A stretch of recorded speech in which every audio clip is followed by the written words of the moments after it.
Solitaire Rose Radio, episode 42. My best day ever.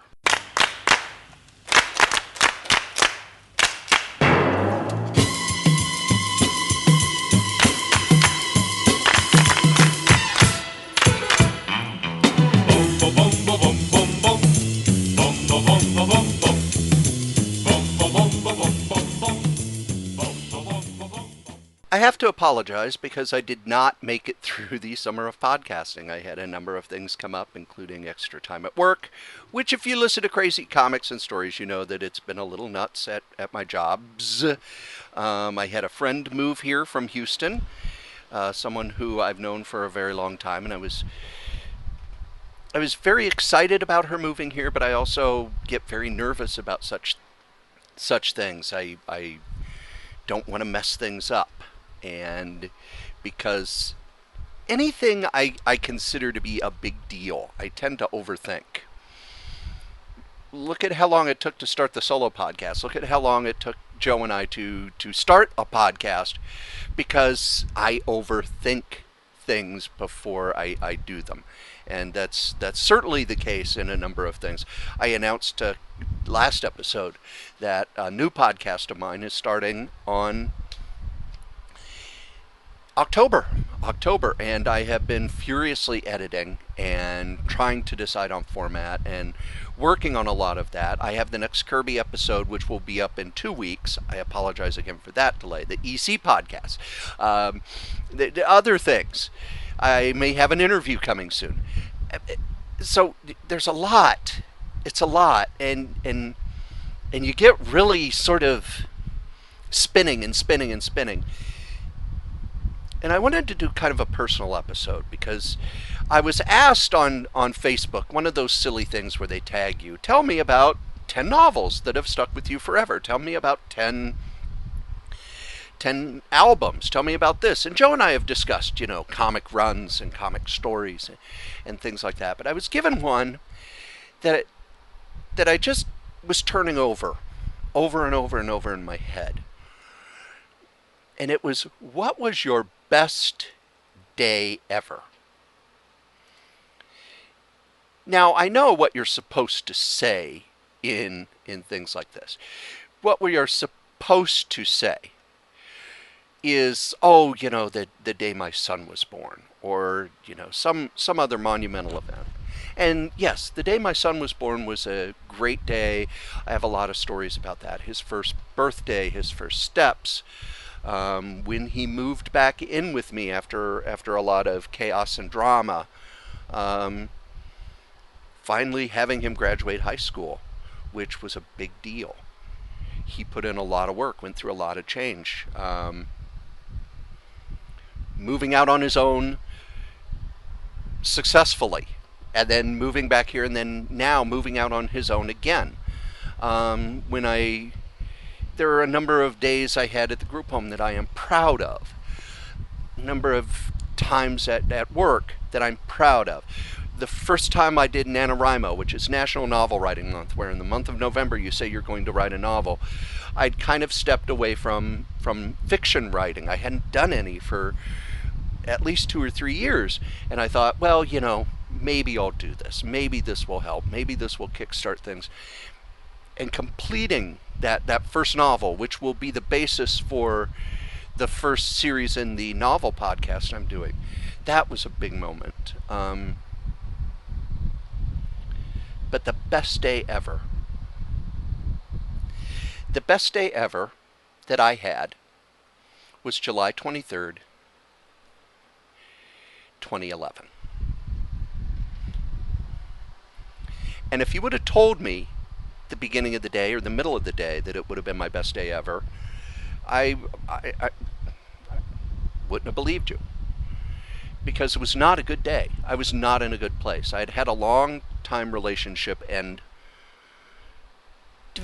about a month before, and I was still mentally beating myself up that I had screwed up. And I know that we all do that, but I tend to really do that. I tend to really conduct that autopsy of what killed it. And no matter what, I always internally, mentally take all the blame. So I was already not feeling good about that. My health was not at the best. It was still a few months after my hospital stay, and I still, first off, I was really nervous that it would happen again. Second, they were still doing tests. To this day, they do not know why I had an intestinal blockage that was that dangerous. Um, and there were after effects. There were after effects. And my full time job was not going well. It was a job that had a lot of issues and a lot of problems, and we were having a lot of trouble getting the work done because they had cut budgets and cut people, and new people coming in were still not learning. So I was having to do my job and then help with other people's jobs and then fill in for the people we were missing. And without going into too much detail, it was something where I would wake up, work, get on the bus, work on the bus. I would get to work an hour early, work and deal with that, and then I would stay late, work on the bus on the way home, get home, eat something, and work until I couldn't anymore, go to sleep, lather, rinse, repeat. And no matter how much work I put in, things were still piling up because there just weren't enough bodies. So it was a weekend where I was just very burned out. The house felt stifling, but I had a lot to do, so I decided I would drive to the downtown place where I worked and do my work there because it would be quiet, it would be air conditioned, there wouldn't be neighbors, there wouldn't be kids, there wouldn't be all these things, there wouldn't be the stuff at home to distract me, and I wouldn't feel horrible that I'm sitting at my kitchen table doing data entry all day on a Saturday. So the problem was I was scheduled at the group home that day. So I called in sick to the group home. Imagine that. I called in sick at my second job to work all day at my first job, and I was salaried, so I wasn't even getting paid for all the extra work I was doing. So I went in and I had my headphones and I did data entry while listening to podcasts or music, I don't even know what. And it hit a point where I couldn't do it anymore. And I was feeling about as miserable as I have ever felt. I felt miserable. I felt like I could do nothing correctly. That no matter what I did, no matter how hard I ran, I was getting further back. And when I do that, I very much isolate because, well, I've got to get this stuff done before I can talk to people. I got to get this stuff done before I can do anything. And I worked until you hit that wall where you go, I can't do it anymore. And I got in the car and I was just going to go home and watch Doctor Who and go to bed. But as I'm driving, it's, I just gotta unwind a little bit. I cannot take this anymore. I have to do something enjoyable. I have to do something I like. And there's a coffee house in uptown Minneapolis that used to be my favorite place to go. It was in a Victorian house. It was beautiful inside. I had a lot of good memories there. I'd been going there for, I don't even want to think about how long. I had a book in the car, and you know what? I'm just going to go, and I'm going to get a drink. I'm going to sit on the deck out there, and I'm just going to read until it's too dark to read, and then I'll go home.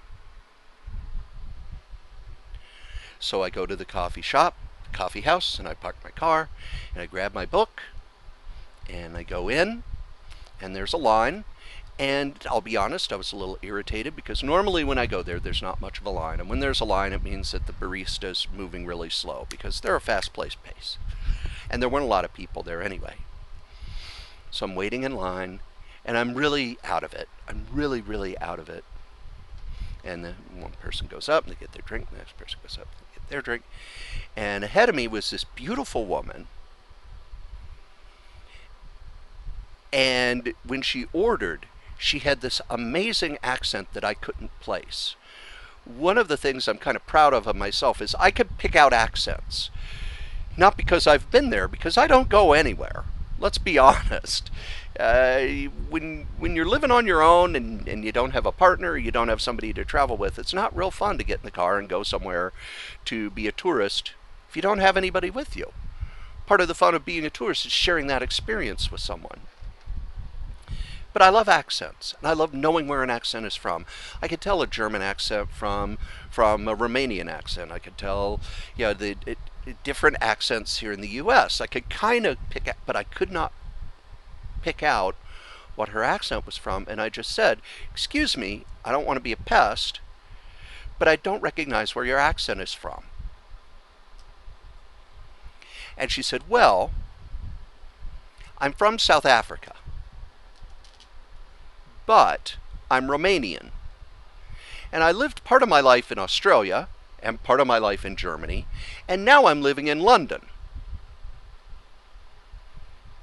And all I could think was, this person is going to have a fascinating story.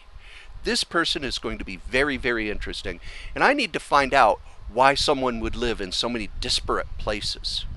And of course, it didn't help that she had amazing hair and was very pretty. That didn't hurt. But really, it was, I need to know this story.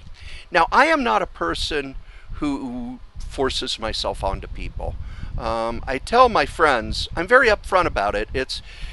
I don't invite myself to things. I don't. If you invite me, odds are I will come.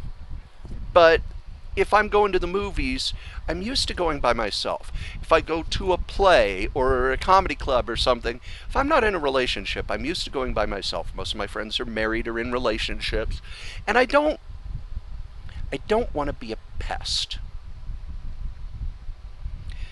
And it comes out a lot. My friend Tommy, the first time he invited me to his house, when he sent me the invitation, I emailed him back and said, "Well, I think you sent this to me by mistake." Because in my head, it's like, we don't know each other that well. We were on a mailing list, and he was a horror host on TV, and we traded email and stuff. And he said, "No, no, no, I want you to come. I want you to come." And in a lot of ways, that's a template for how I deal with people. I don't know if it's social anxiety or just I'm that introverted. I don't know what it is, but I don't invite myself to things. And it's rare that I will invite you to things because I really perceive other people as having interesting, fun lives that they're heavily involved in. So, she gets her coffee. I get my iced chai. And when she told me about it later, she said that I just invited myself to sit down with her. And in my memory, it was, I asked, "Is it okay if I sit here? Because I really want to know your story. I want to know why you've lived so many places." And she started talking about her life and where she'd lived and where she'd been and the different languages she knew and a bit of her family history. And I just kept talking to her. I kept asking her about her life. And she said that she was going to a culinary school. And when I asked why, she said the most amazing answer. She said, "I want to teach people that they can make good food that's healthy, even if they're busy." And that resonated with me because there were times when I've had time to cook and there were times when I didn't. And it's what can I grab out of a box and put water in and put in the microwave and shove in my face? Or, how can I slam two things together, put it between bread and eat it? And she talked about this with such passion and such love and such amazing fire in her eyes that I just kept asking more questions about where that idea came from and what sort of things she was learning and what she was doing. And then we started talking about the book I had and the sort of stuff that I read and the sort of stuff that she read. And she was on a classical literature kick, and I was on I tend to waffle between crime novels and noir novels and that hard boiled thing, historical stuff, and then more literary stuff, but more modern literary stuff. And we actually had a really good disagreement on whether current writers could write literature. She was of the belief that they didn't. I was of the belief that they did. And I pointed out writers such as David Foster Wallace, or Kurt Vonnegut, or Harlan Ellison, or Andrew Vachas, who writes in the hard-boiled genre, but his stuff is so brilliantly written, I consider it literature. Or Thomas Wolfe. I think Bonfire of the Vanities is probably the greatest novel in the last 50 years. And we discussed these things. And we discussed our lives, and we discussed what we wanted out of our future and where we were in our lives, both physically, mentally, and then emotionally. And we started discussing our view on how we see people.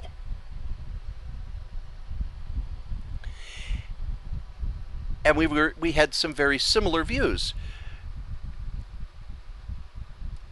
I was shedding my cynicism. I still had the cynicism that held me back for so long, but I was shedding it. I was shedding it. And honestly, I believe that when I left that horrible job, that I completely shed all my cynicism outwardly. I still have it inwardly, but I'm smart enough to know that, oh, wait, no, let's hold that back. But we talked, and she wanted to know about comic books because I'd mentioned comic books.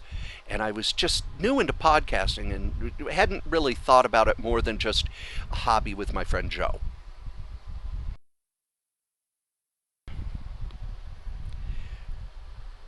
And it was a conversation where I didn't once look at a clock or look at a watch or look at my phone, and neither did she.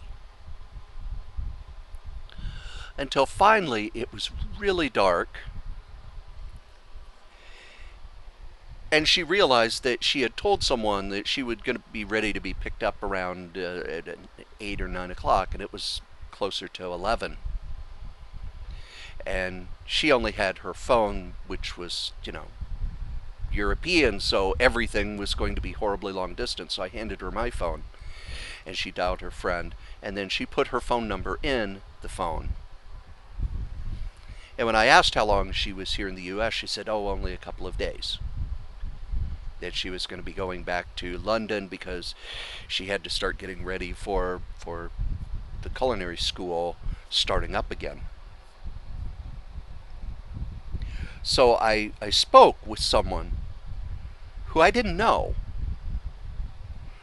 for over 7 hours. It was one long conversation.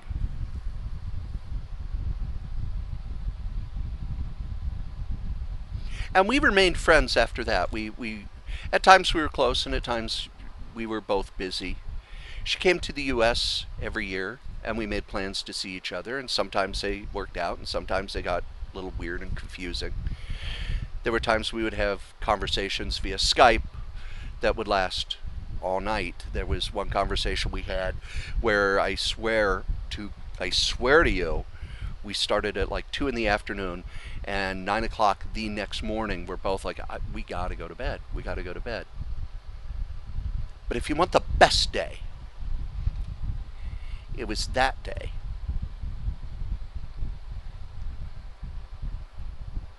Because it was that day and that conversation that really sort of helped me get through that really horrible time. Now, there are other people that I'm far closer to. There are other people who have meant more in my life. There are other people who I have cared for much more. But that one day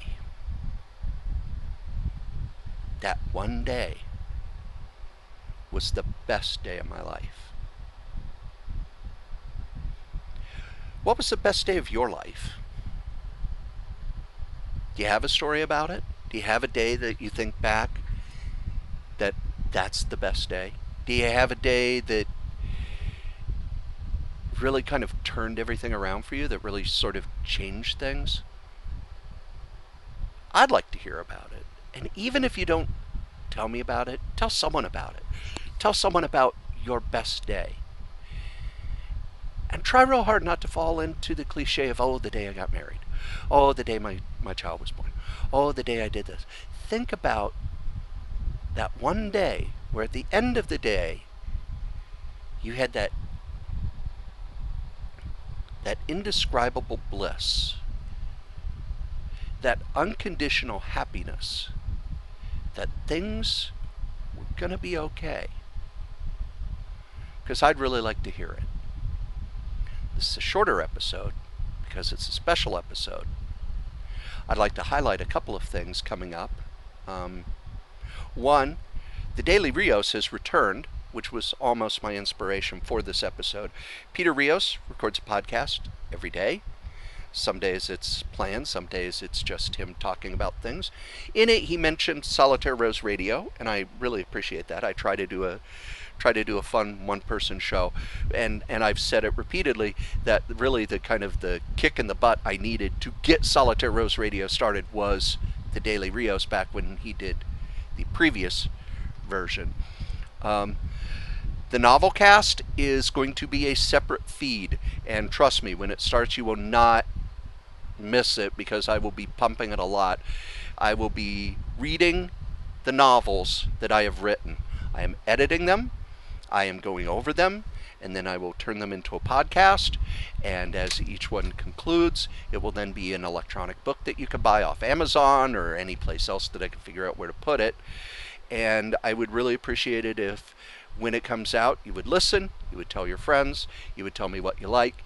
One of the things about it, though, each novel is different. I've noticed that a lot of writers, all of their novels are kind of similar. You know, Stephen King writes horror. This person writes this.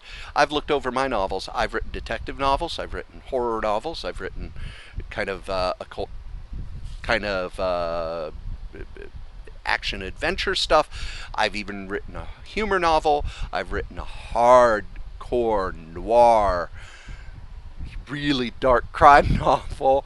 I've got a detective series that I'm kind of happy with.